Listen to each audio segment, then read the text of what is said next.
की सत्ता आई है, मैं तो कहूँगा आज क्यों उस पहले ही दिन से जो सरकार सत्ता यहाँ पर थी उसका एकमात्र मकसद यही रहा था, बेशक संविधान बन गया हो लेकिन जिनके लिए संविधान बना है उनको आगे नहीं आने देना है, एकमात्र मोटो यही था। और इसी वजह से आप देखेंगे कि जो ओबीसी आरक्षण का काका कालकल जो आयोग बैठा था वो बनने के बाद भी डस्टबिन में फेंक दिया गया, क्यों? वो चाहता नहीं था कि ये वर्ग आगे आए। और जिन वर्ग को मिला हुआ था वो तो बाबा साहब ने 1932 में ही अंग्रेज के समय ही कर गए थे। तो संविधान लागू होने के बाद हमें कुछ ऐसा मिलने वाला जो था वो मिला नहीं। तो ये शुरू से ये सत्ता का खेल रहा है। और इस देश को जो हिंदू राष्ट्र आज जो बात हो रही है, ये बात आज की नहीं है। ये तो आपको 1950 का एक ऑर्डिनेंस आता है जिसमें कहा जाता है कि non Hindus are not eligible SC benefit. तो आपका हिंदू राष्ट्र का ऑर्डिनेंस पास हुआ था। हम इस बात को नहीं समझ पाए क्योंकि हम पहली जनरेशन हैं, हम खुद पढ़े और हम समझे। हमारे पीछे के जनरेशन न पढ़ पाए थे न वो हमें समझा पाए थे। तो इसके लिए हम कई नौकरी मैंने छोड़ी, कलर की थी, इंस्पेक्टर की थी, बी रैंक की। मुझे आना था यहाँ पर समझने के लिए कि आखिर टॉप लेवल पर जब तक हम नहीं जाएंगे, जिसके लिए बाबा साहब ने बात की थी, उनको तो जज बनाया जा रहा था, चीफ जस्टिस बनाया जा रहा था अंग्रेज के समय में, लेकिन उन्होंने मना कर दिया, कहा नहीं मुझे उसके लिए नहीं आए, हम आए हैं अपने समाज के काम करने के लिए और उनको सिस्टम तैयार करके देने का। तो मुझे उस सिस्टम में आना था कि मैंने 3-4 नौकरी छोड़ करके आया इस सिस्टम में कि मुझे तो जाना है वहाँ पर जहाँ पर अपने लोगों के लिए मुझे काम करना है। और जब आया और यहाँ देखा तो हमें एंट्री नहीं थी। हम पढ़ तो लिए, लॉ कर लिए, आप लोअर कोर्ट में प्रैक्टिस तो कर लीजिए, छोटे मोटे आप जज बन जाइए, लेकिन जैसे ही हाई कोर्ट और सुप्रीम कोर्ट के जज बनने की बात आती है तो हम लोगों के लिए एंट्री सीधे रोक ली गई। पहले तो जो जज इनके होते थे वो कुछ तो संविधान की लाज ख्याल रखते थे और कुछ तो वो करते थे, ऐसे कई जजमेंट भी आए, लेकिन अब उन्हीं जजमेंट को ये लोग पलट रहे हैं, अपने ही जजमेंट को ये लोग खारिज कर रहे हैं कि जो इन्हें मिल गया उन्हें भी अब नाम मिलना चाहिए, वो उसको कैसे ख़त्म किया जाए। और इसको रोकने के लिए जो आज एक कॉलेजियम सिस्टम आया है, इसका मेन मकसद है कि जुडिशरी में किसी तरह बहुजन जजों को बहाली पर रोकना, बहुजन लोगों का जुडिशरी, हायर जुडिशरी में प्रवेश को रोकना। क्योंकि जुडिशरी जो है यहाँ का, अगर आप देखें तो सबसे सुप्रीम पावर आज के डेट में है। अगर कोई विधायिका कोई कानून पास भी कर दे, कार्यपालिका कोई ऑर्डिनेंस ले भी आए, तो उसको सुप्रीम कोर्ट चाहे तो एक दिन में पलट सकता है। तो ये हालत है। और ऐसे है कि वैसे से वो ऑर्डर दिए हैं जिसका कि कोई संविधान में कोई उस तरह का जिक्र नहीं है, जिसका संविधान के कोई आर्टिकल नहीं है कि जिसको जस्टिफाई करे। उसके बाद ऐसे ऑर्डर पास हुए हैं और हम पर इम्पोज किए जा रहे हैं। ना तो उसको सैंक्शन है किसी पार्लियामेंट का, ना कोई हमारे असेंबली का, और उसको एक कानून बना करके इम्पोज किया जा रहा है। तो ये चीज़ें हमें समझने की ज़रूरत है कि हमें किस तरह से जो फ्रीडम ऑफ स्पीच हम पर जो ये थोपा जा रहा है कि आपको ये फ्रीडम ऑफ स्पीच नहीं होगी, आपके पास किसी तरह की स्वतंत्रता है जो वो खत्म हो गई है, एक तरह से समझिए। इन्हें इस बात का चिंता नहीं है कि रवीश कुमार बहुजनों की चर्चा करते हैं, इसे इस बात की चिंता नहीं कि कन्हैया कुमार इनका लीडर बना हुआ है। इन्हें दिक्कत इस बात की है कि जब हमारे प्रोफेसर दिलीप मंडल जी पत्रकार बन जाते हैं, शंभू कुमार जी जैसे हमारे जब कोई रिपोर्टर बन जाते हैं, ये परेशानी इनको है। इनको परेशानी है कि लालू प्रसाद जी जैसे नेता जब आएंगे, बहुजन का जब कोई नेता आएगा, बहन मायावती जी जब कोई मुख्यमंत्री से सीएम की रेस में आएंगे, तब इनको परेशानी है। इनको परेशानी ये नहीं है कि उनके ही लोग आपके यहाँ अगर कुछ कर रहे हैं तो कोई परेशानी नहीं है।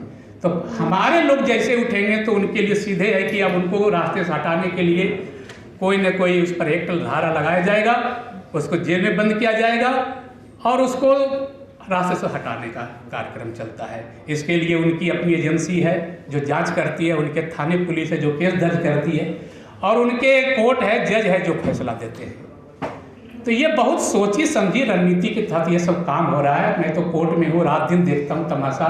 आप लोग सोचते होंगे कि ये देश का न्यायालय है, लेकिन सबसे अन्याय यही हो रहा है। आज जो आप देखे होंगे कई केसों का अभी तक डेट नहीं आया है, कई साल लगे हुए हैं, अभी तक उनका भी लिस्टिंग नहीं हुआ। उनका क्यों नहीं होता है? इसीलिए कि उसको देखा जाता है कि ये केस किसका है, कौन जाति का है, कौन वर्ण का है, कौन धर्म का है, फिर इसके वकील का सारा हिस्ट्री क्या है, उसके हिसाब से केस लिस्ट होता है। नहीं तो सलमान खान का और अर्नब गोस्वामी का वहाँ 5 बजे मुंबई हाई कोर्ट से फैसला होता है और 6 बजे सुप्रीम कोर्ट में लिस्ट होकर डिसाइड भी हो जाता है। तो ये चीज़ें देखिए आपकी कैसे होता है। जब आपको न्याय देने की बात होगी तो आपकी केस लिस्ट नहीं होगी, कब आएगा कोई पता नहीं। लेकिन जब आपको फांसी देने की बात आएगी, आपको सजा देने की बात आएगी, तो 2 बजे रात को ये कोर्ट खुलेगा और कहा जाएगा देखिए आपके लिए मैंने 2 बजे कोर्ट खोला था। असल उसे 4 बजे फांसी देना था, तो 2 बजे तो उसे खोलना जरूरी था ना, नहीं तो वो टल जाता तो पता नहीं कितने दिन और चला जाता। तो ये सारी कहानी है और इसको हमें बारीकी से समझना पड़ेगा। इस संविधान में जितनी बातें हैं अगर वो सही ढंग से लागू हो जाए तो इस देश की सारी समस्या खत्म हो जाएगी। लेकिन जो हमारे साथी मनुवादी लोग हैं, जब उनसे बात होती है, चर्चा होती है, तो कई बार मजाक में बोल भी देते हैं। तो कहता है हमें इस बात की परेशानी नहीं कि आप लोग को कुछ भागीदारी मिल जाए, हमें परेशानी इस बात से होगी जब आप लोग आ जाएंगे तो फिर हमारी दुर्गति हो जाएगी, हमें वही करना पड़ेगा जो आप लोग कर रहे हैं, और ये हम नहीं चाहते हैं। तो व्यवस्था में जो बैठे लोग हैं वो कहते हैं साफ बात कि हम जितने भी कानून पॉलिसी बनाते हैं वो कागज में देखने के लिए तो बनाना पड़ता है, लोगों को बताने के लिए, लोगों को लोक लुभावन वोट लेने के लिए, लेकिन हमें नहीं करना है। क्यों? अगर मैं करता हूं तो 85% बेनिफिट आपका हो जाएगा, क्योंकि 85% आपकी संख्या है ना। तो कोई भी चीज़ बनेगा तो उसका 85% आपके पास जाएगा, तो हमें तो 15% मिलना था। हम तो अगर नहीं भी करेंगे तो भी हम ले लेते हैं सारा चीज़, तो हमें जरूरत क्या है कि इसको लागू करेंगे। वो तो खुलेआम बोलता है और हमारी चर्चाएं ऐसे लोगों से होते रहती है बराबर अपने फ्रेंडशिप लेवल पर। तो मैं इन लोगों के भी मीटिंग में कई बार जाता हूँ और देखता हूँ, सुनता हूँ। मैं परशुराम जयंती में भी चला जाता हूँ, मैं देखता हूँ वहाँ पर अपने कई दोस्त हैं, बुलाते हैं, चले जाते हैं वहाँ। सारे अभी दिल्ली में मनाया था उन लोगों में, आम आदमी पार्टी का वहाँ MLA MP जो है आया हुआ था, वहाँ पर कांग्रेस का भी आया हुआ था, वहाँ BJP का भी आया था, वो ब्राह्मण सब आए हुए थे उनके। तो उनका कोई पार्टी नहीं होता, वो ब्राह्मण होते हैं, वो कहीं भी होते हैं तो ब्राह्मण होते हैं। तो ये चीज़ मैंने वहाँ जाके देखा, मैंने वहाँ सीखा। मैं इसलिए चला जाता हूँ कि देखूँ ये करते क्या है, कैसे ये लोगों का होता है। तो हमें ये चीज़ समझने की जरूरत है कि हम एक प्लेटफॉर्म पर हमारे लोग क्यों नहीं आते, वो जिस पार्टी में जाते हैं उसी के होके क्यों रह जाते हैं। आखिर वो अपने समाज के प्लेटफॉर्म पर क्यों नहीं आते हैं, उनके लिए कोई काम क्यों नहीं करते, जहां भी वो हैं वहीं पर वो क्यों नहीं करते हैं काम। अगर वो नहीं करते तो क्या परेशानी है, फिर आकर वहाँ रहने की उनको जरूरत क्या है, अगर वो कुछ कर नहीं पा रहे हैं वहाँ पर। तो ये हमें समाज के नेताओं को समझना पड़ेगा, उनको समझाना पड़ेगा। और सबसे बड़ी बात है कि आप सत्ता तो ले लेते हैं, लेकिन सत्ता को जब कंटिन्यू नहीं रख पा रहे हैं, क्यों?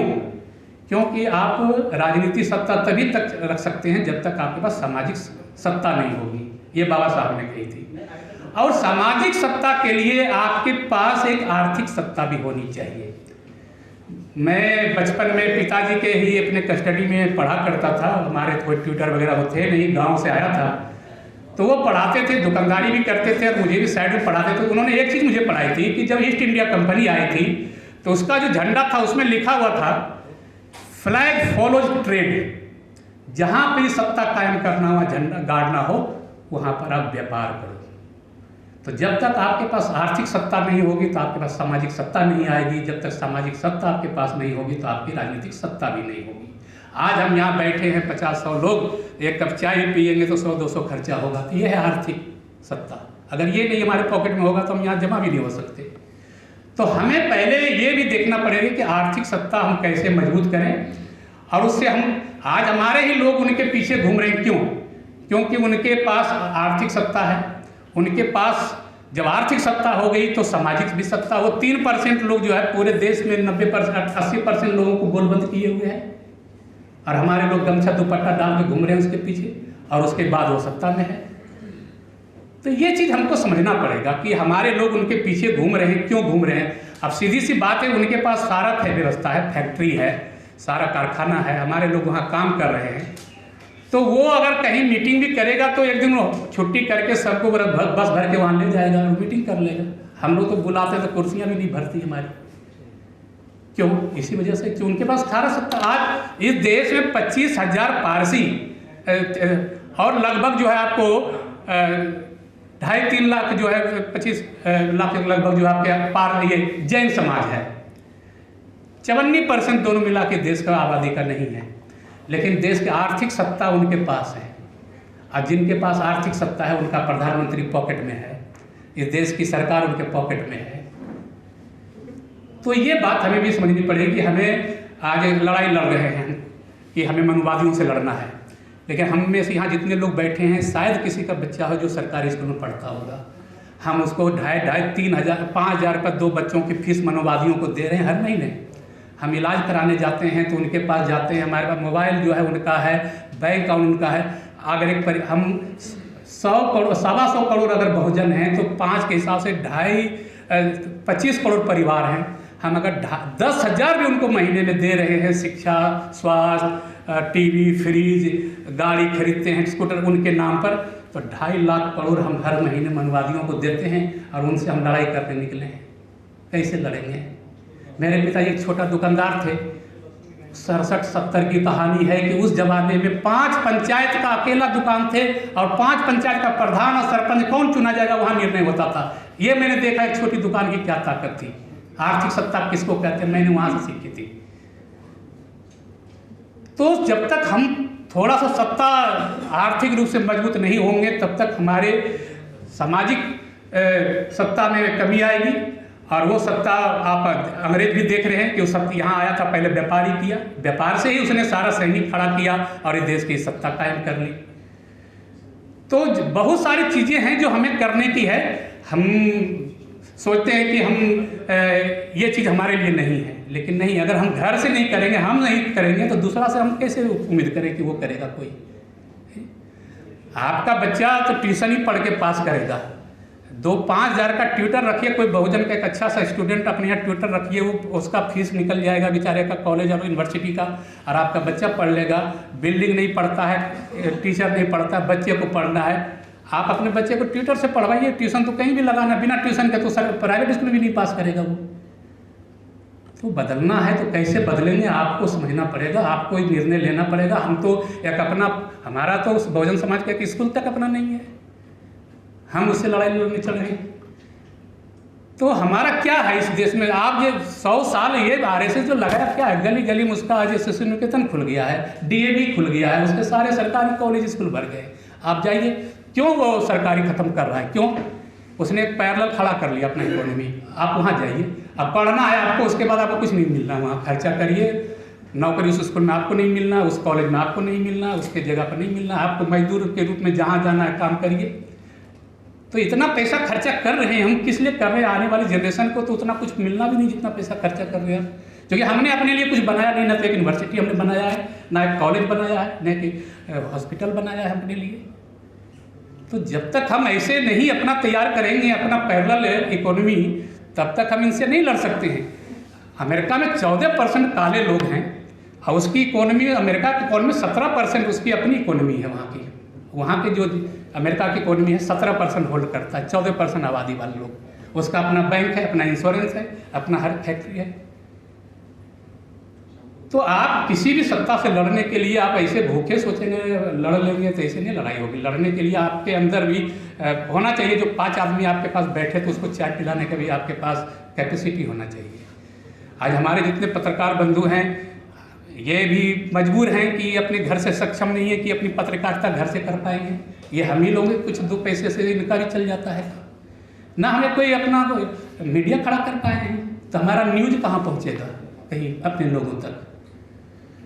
तो संविधान बहुत कुछ है, लेकिन संविधान के रहने से कुछ नहीं होता, संविधान लागू करने वाला भी तो चाहिए। लागू कौन करेगा? वो जिसने हमें सब कुछ छीन लिया हमसे, वो देगा वापस। आपको अपनी चीज़ चाहिए तो आपको जाना पड़ेगा उसमें।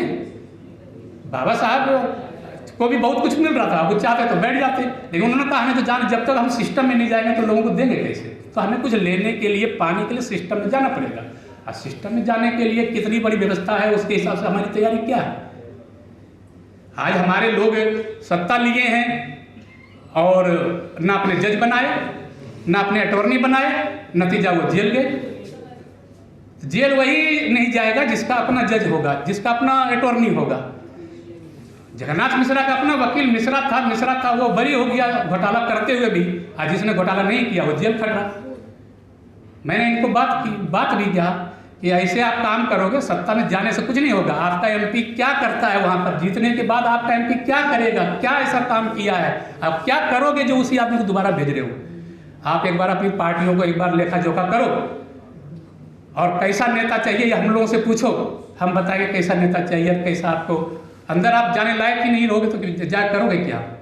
करने लायक ही नहीं हो कुछ तो करोगे क्या? आप सिवाय जेल जाने के सिवा कुछ करोगे नहीं आप। और उसका नतीजा होता है कि हमें सुनना पड़ता है गाली कि तुम्हारे लोगों ने ये सामाजिक न्याय पर ये किया वो किया, इसका जवाब हम देते फिरते हैं। तो हमारे अपने प्रतिनिधियों से भी बात करनी पड़ेगी कि आप इस तरह के जो लोग भेज रहे हैं उनका भी कैरेक्टर और उनका भी चरित्र और उनका भी देख लीजिए कि वो करते क्या है, कर क्या सकते हैं। वो खाली भेज देने से कुछ थोड़ी होता है, वहाँ जाके कुछ करने लायक अगर नहीं है तो बेकार है आपका। तो ये सारी चीज़ें हमें खुद अपने बहुजन समाज के प्लेटफॉर्म पर एक बात समझनी पड़ेगी। हमें लोगों को जो भी हैं चर्चा आपस में करनी पड़ेगी। और ये जो व्यवस्था बनाई गई है, व्यवस्था में अगर हम ढंग से लड़ें तो बड़ी बात नहीं है, ये बहुत शांतिपूर्ण से लड़ाई हो सकती है। उछल कूद और लठमारी से कोई व्यवस्था चीज नहीं होता है। हमें एक लोकतांत्रिक व्यवस्था में हम लोग हैं, संवैधानिक व्यवस्था में, इन्हीं के माध्यम से हमें सब कुछ करना है। लेकिन हमारी तैयारी बस एक दिन पहले नहीं होती है। ये लोग तैयारी पूरे कर रहे हैं 100 साल से। हम सोचते हैं कि इलेक्शन से 1 महीना पहले सब कुछ कर लेंगे, जा करके 2 दिन पहले जाकर कर लेंगे, वैसे नहीं होती है। ये बदलाव, सामाजिक सत्ता परिवर्तन का काम जो है रोज दर चलते रहना चाहिए। अगर आपको मिल गया तो उसको हम कंटिन्यू कैसे करें, फिर आगे नेक्स्ट टर्म में कैसे मिले, इसकी तैयारी होती है।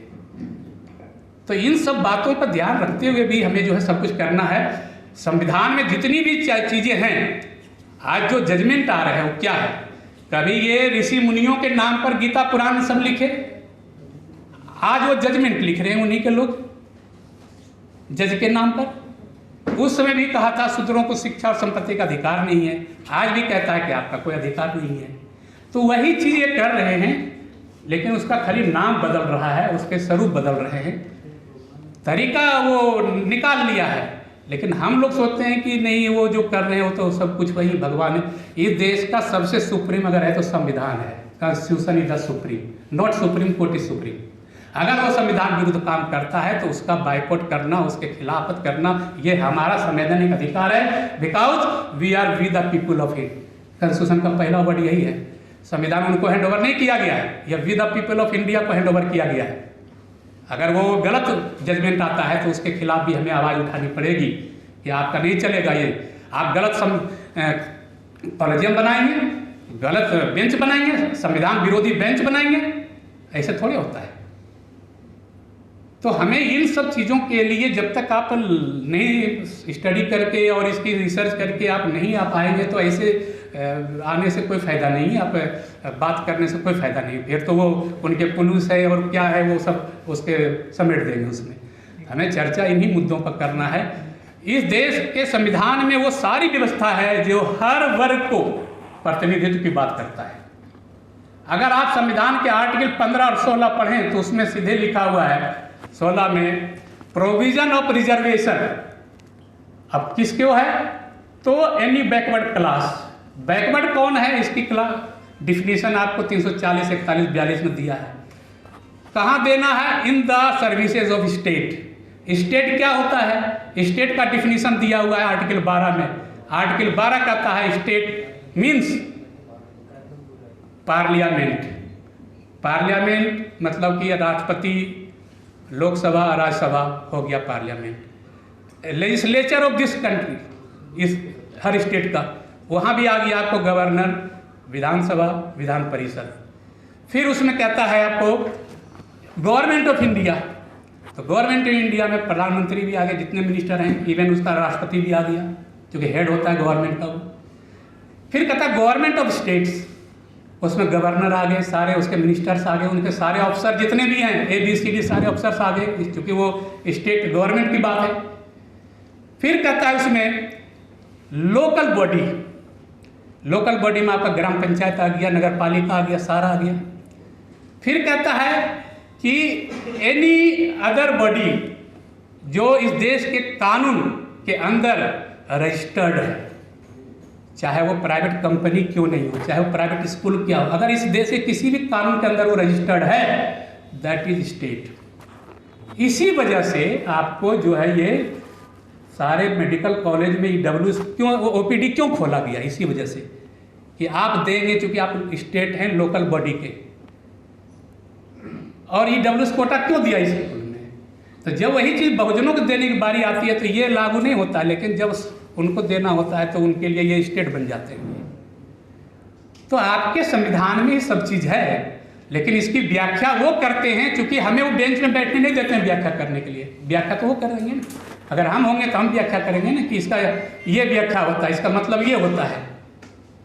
संविधान में ये कहीं नहीं लिखा है कि आपको किस में सीधे कहता है रिजर्वेशन किस चीज़ का, ऑफ अपॉइंटमेंट्स और पोस्ट। अब अपॉइंटमेंट्स की बात, जहाँ जहाँ अपॉइंटमेंट लेटर आप रिसीव करेंगे, जिसको भी, यहाँ चीफ जस्टिस ऑफ इंडिया का अपॉइंटमेंट होता है, आपने अपॉइंटमेंट जैसे ही लिखा ये रिजर्वेशन में आ गया। आप यहाँ अपॉइंटमेंट जो करते हैं जितने भी अफसरों का, सारे को अपॉइंटमेंट लेटर देते हैं, तो आ गया आपका अपॉइंटमेंट वर्ड यूज कर। ये कहीं नहीं लिखा है कि टेम्पोररी कर रहे हैं, कि एडहोक कर रहे हैं, कि परमानेंट कर रहे हैं या कॉन्ट्रैक्ट पर कर रहे हैं। आप अपॉइंटमेंट कर रहे हैं, दैट्स ओके। तो जो संविधान निर्माता है उसने बहुत टेक्निकल वर्ड दिया है, इस वर्ड को समझने की जरूरत है। अब दूसरी बात है कि रिजर्वेशन ऑफ पोस्ट है। इस देश में जितने भी पोस्ट हैं, इवन राष्ट्रपति का पोस्ट जो है वो रिजर्वेशन के दायरे में आता है, क्योंकि वो पोस्ट वाइस प्रेसिडेंट का हो, प्रेसिडेंट का हो, गवर्नर का हो, जितने भी पोस्ट है, मिनिस्टर का हो, सारे MLA MP जितना पोस्ट है वो सब पोस्ट में आता है। तो दो वर्ड को इसमें सीधा रिजर्वेशन में कहता है कि अपॉइंटमेंट जहाँ होगा वहाँ पर रिजर्वेशन होगा, और जो पोस्ट वर्ड जहाँ यूज होगा वहाँ पर रिजर्वेशन। इसमें कुछ नहीं लिखा है कि आपको इसके लिए बनाना पड़ेगा कैडर। अब एक कैडर के नाम पर कभी रोकता है, कभी रोटेशन के नाम पर रोकता है। आपको रोटेशन हर पोस्ट में करना होगा, यह है संविधान का वर्डिंग। राष्ट्रपति का पोस्ट अगर है रिजर्वेशन में और उसमें करना होगा, एक बार SC दीजिए, एक बार ST दीजिए, OBC दीजिए, एक बार जनरल दीजिए, एक बार माइनॉरिटी दीजिए, आपको वहाँ करना पड़ेगा। ऐसा नहीं कि राष्ट्रपति के लिए कैडर बनाना पड़ेगा आपको। राष्ट्रपति कैडर नहीं बन सकता, तो वहाँ तो कोई नहीं पहुँच सकता है कभी। प्राइम मिनिस्टर कैडर नहीं बनेगा, वहाँ कैसे पहुँचेंगे इंडिविजुअल। इसी वजह से पहले शुरू में इन लोगों ने बहुत सारे जजमेंट लाए कि सिंगल पोस्ट को इन्होंने बाहर कर दिया रिजर्वेशन से। वो जानता है कि ये रिजर्वेशन में आ रहा है, इसने सीधे कलम मारी और ऑर्डर निकाला कि जितने भी सिंगल पोस्ट हैं वो रिजर्वेशन से बाहर है। फिर देखा कि OBC का आया हर चौथा पोस्ट ये आ रहा है, तो कह दिया भाई 3 पोस्ट जो होगा वो जनरल होगा। जहां भी वैकेंसी होगी 3 पोस्ट की जनरल होगी। अब 3 से ज़्यादा वैकेंसी नहीं निकलती कहीं। बीच में कुछ सरकार हमारी मतलब सहयोग के थे, उन्होंने लाया भी कि यूनिट यूनिवर्सिटी को बनाया जाए, यूनिट पूरे स्टेट को बनाया जाए, पूरे ब्लॉक को बनाए, पूरे जिला को बना करके कुछ निकाला इस तरह का। अब वो आकर दोबारा करे नहीं, अब यूनिट तो बनाएंगे हर डिपार्टमेंट को, यूनिट बनाएंगे हर पंचायत को। तो ये सारी चीज़ें हैं, ये कब होती है? जब सत्ता आपकी होती है। अगर आपने अभी तक हमारा चैनल सब्सक्राइब